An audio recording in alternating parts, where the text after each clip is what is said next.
नमस्कार दोस्तों, हमारे चैनल जी के पॉइंट में आपका स्वागत है। आज हम आपके लिए पॉलिटी में भारतीय राज्य व्यवस्था एवं संविधान का अगला पार्ट लेके उपस्थित हैं। दोस्तों, अगर आपने अभी भी हमारे चैनल को सब्सक्राइब नहीं किया है तो जल्दी से like, comment, subscribe and share कर दीजिए ताकि आप तक इन महत्वपूर्ण क्वेश्चनों की श्रृंखला पहुँचती रहे। चलिए स्टार्ट करते हैं। उन अवशिष्ट मामलों पर जिनका केंद्रीय राज्य अबली समवर्ती सूचियों में उल्लेख नहीं हो, कौन विधि निर्माण करता है? तो जिनका केंद्रीय एवं समवर्ती राज्य सूचियों में उल्लेख नहीं होता, उन पर विधि निर्माण का कार्य संसद का होता है। जम्मू और कश्मीर के राज्यपाल को कौन नियुक्त करता है? भारत के राष्ट्रपति जम्मू एवं कश्मीर के राज्यपाल को नियुक्त करता है। भारत का राष्ट्रपति ही पूरे देश में जितने भी स्टेट और केंद्र शासित प्रदेश हैं उनके राज्यपालों की नियुक्ति करता है। निम्नलिखित में से वह राज्य कौन है जिसे भारत का सबसे पहला भाषी राज्य कहा जाता है? भाषी राज्य कहलाने वाला प्रथम राज्य है आंध्र प्रदेश। निम्नलिखित राज्यों में से कौन से एक राज्य को भारत का पहला भाषा का राज्य होने का सम्मान प्राप्त है? आंध्र प्रदेश को घुमा के पूछ दिया है। आंध्र प्रदेश को भारत का पहला भाषाई राज्य का दर्जा दिया जाता है। केंद्र और राज्यों के बीच केंद्रीय संसाधनों के निर्णय पर परामर्श करने के लिए राष्ट्रपति द्वारा किस निकाय का गठन किया जाता है? वित्त आयोग का गठन केंद्रीय संसाधनों के निर्णय पर परामर्श करने के लिए राष्ट्रपति द्वारा किया जाता है। त्रिभाषा सूत्र की सिफारिश किस समिति ने की थी? कोठारी समिति ने त्रिभाषा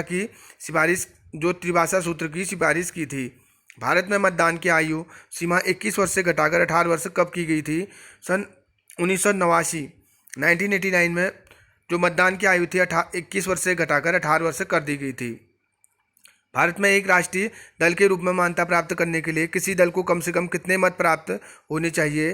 तो ये 4% वैध जो मत हैं वो 4 अथवा अधिक राज्यों में प्राप्त होने चाहिए, तभी वह एक राष्ट्रीय दल के रूप में मान्यता प्राप्त कर सकेगी कोई भी पार्टी। एक व्यक्ति 2 से अधिक निर्वाचन क्षेत्रों में चुनाव नहीं लड़ सकता है। जो एक व्यक्ति किसी भी चुनाव के लिए जब अगर वो अपना नामांकन कर रहा है तो 1 से अधिक क्षेत्रों के लिए चुनाव वो नहीं लड़ सकता है। भारत के मुख्य चुनाव आयुक्त की नियुक्ति कौन करता है? राष्ट्रपति भारत के मुख्य चुनाव आयुक्त की नियुक्ति करता है। भारत का पहला मुख्य चुनाव आयुक्त कौन था? सुकुमार सेन भारत के पहले मुख्य चुनाव आयुक्त थे। भारत में आम चुनाव किस सिद्धांत पर आधारित हैं? प्रादेशिक प्रतिनिधित्व पर भारत में आम चुनाव आधारित हैं। वित्त आयोग किस प्रकार की संस्था है? वित्त आयोग एक संवैधानिक संस्था है। राष्ट्रपति के चुनाव के संबंध में उठने वाले सभी संदेह एवं विवादों की जांच पड़ताल और निर्णय किसके द्वारा किया जाता है? राष्ट्रपति के चुनाव संबंध में अगर कोई विवाद हो जाता है तो उसका निर्णय सर्वोच्च न्यायालय द्वारा किया जाता है। 1977 में पंचायती राज की समीक्षा के लिए गठित समिति की अध्यक्षता किसने की थी?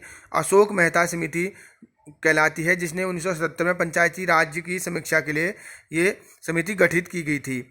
पंचायती राज प्रणाली भारत के किस राज्य ने सबसे पहले लागू की गई थी? पंचायती राज प्रणाली भारत में सबसे पहले राजस्थान में लागू की गई थी। बिहार पंचायती राज अधिनियम में ग्राम पंचायत की अवधि 5 वर्षों की निर्धारित है। इसकी गणना पंचायत की पहली बैठक की तिथि से की जाती है। जो बिहार पंचायती राज अधिनियम में जो ग्राम पंचायतों की अवधि है 5 वर्षों की निर्धारित है, इसकी गणना पंचायत की पहली बैठक जो होती है उससे तय की जाती है। अपील की सुनवाई में ग्राम कचहरी में न्यूनतम पंचों की गणपूर्ति नियमतः क्या होनी चाहिए? ये अगर अपील की सुनवाई होती है तो ग्राम कचहरी में जो न्यूनतम जो पंचों की संख्या होनी चाहिए 7 होनी चाहिए। संविधान का कौन सा अनुच्छेद राज्य को ग्राम पंचायत स्थापित करने का आदेश देता है? अनुच्छेद 40 संविधान का अनुच्छेद है जो राज्य को ग्राम पंचायत स्थापित करने का आदेश देता है। जिला कलेक्टर का पद कब बनाया गया था? जिला कलेक्टर का पद सन 1772 में बनाया गया था। किसे पंचायत का मुखिया भी कहा जाता है? सरपंच को पंचायत का मुखिया कहा जाता है। निम्नलिखित में से किसके द्वारा 3 स्तरीय पंचायती राज व्यवस्था को संवैधानिक दर्जा प्रदान किया गया था? 73वां संविधान संशोधन 1993 के द्वारा 3 स्तरीय पंचायती राज व्यवस्था को संवैधानिक दर्जा प्रदान किया गया था। भारतीय संविधान की प्रस्तावना पहली बार कब संशोधित की गई थी? 42वें संविधान संशोधन द्वारा भारत की संविधान की प्रस्तावना को पहली बार संशोधित किया गया था। भारतीय संविधान का कौन सा अनुच्छेद पंचायती राज स्थापित करने का उपबंध करता है? अनुच्छेद 39 जो है पंचायती राज स्थापित करने का उपबंध करता है। भारतीय संविधान के अधिकांश उपबंधों का संशोधन किया जा सकता है अकेली संसद द्वारा। भारत के जो संविधान के अधिकांश उपबंध हैं उनमें संशोधन किया जा सकता है। भारतीय संविधान में कुल कितनी अनुसूचियां हैं? भारतीय संविधान में 12 अनुसूचियां हैं। संविधान में मौलिक कर्तव्य किस संशोधन द्वारा जोड़े गए थे? 42वां संविधान संशोधन द्वारा संविधान में मौलिक कर्तव्य जोड़े गए थे। भारत के मुख्य चुनाव आयुक्त की नियुक्ति कौन करता है? राष्ट्रपति भारत के मुख्य चुनाव आयुक्त की नियुक्ति करता है। भारत का पहला मुख्य चुनाव आयुक्त कौन थे? सुकुमार सेन। दोस्तों ये क्वेश्चन रिपीट हो रहे हैं तो रिवीजन हो जाएगा।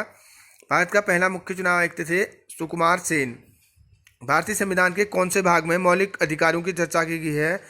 भाग 3 में मौलिक अधिकारों की चर्चा की गई है। भारतीय संविधान में न्यायिक पुनरीक्षण आधारित है। विधि द्वारा स्थापित प्रक्रिया पर भारतीय संविधान में न्यायिक पुनरीक्षण आधारित है। निम्नलिखित में से कौन सा मौलिक अधिकार केवल भारतीय नागरिकों को उपबद्ध करता है? धर्म, जाति, वर्ण, लिंग एवं धर्म स्थान के आधार पर भेदभाव से सुरक्षा केवल भारतीय मौलिक अधिकार, ये मौलिक अधिकार है जो केवल भारतीय नागरिकों को उपबद्ध करता है। निम्नलिखित में से वह कौन सी रीत है जो न्यायालयों, नियमों, सहकारी कर्मचारियों या व्यक्तियों को उनके द्वारा लोक कर्तव्य निष्पादित किए जाने का निर्देश देते हुए जारी की जाती है? ये परमादेश रीत है जो सरकारी कर्मचारियों पर लागू होती है। भारत के संविधान में संवैधानिक उपचार का अधिकार निम्नलिखित में से किस अनुच्छेद में दिया गया है? संवैधानिक उपचार का अधिकार अनुच्छेद 32 में दिया गया है। भारत में कानून के समक्ष क्षमता कहाँ से लिया गया है? संविधान से कानून के समक्ष क्षमता लिया गया है। अधिकार प्रेक्षा शब्द का शाब्दिक अर्थ क्या है? किस अधिकार से? अधिकार प्रेक्षा शब्द का शाब्दिक अर्थ है किस अधिकार से। मतलब अगर जो रीट होती है अधिकार प्रेक्षा, इसमें किसी से पूछा जाता है कि तुम किस अधिकार से ये कर रहे हो। निम्नलिखित में से किस स्थिति में बंदी प्रतिरक्षण रीट जारी की जाती है?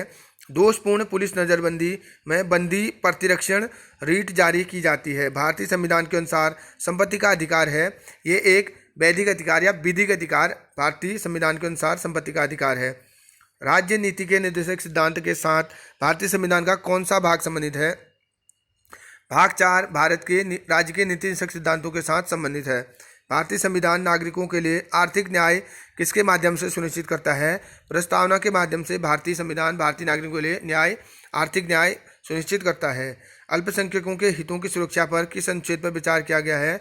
अनुच्छेद 29 में अल्पसंख्यकों के हितों के बारे में विचार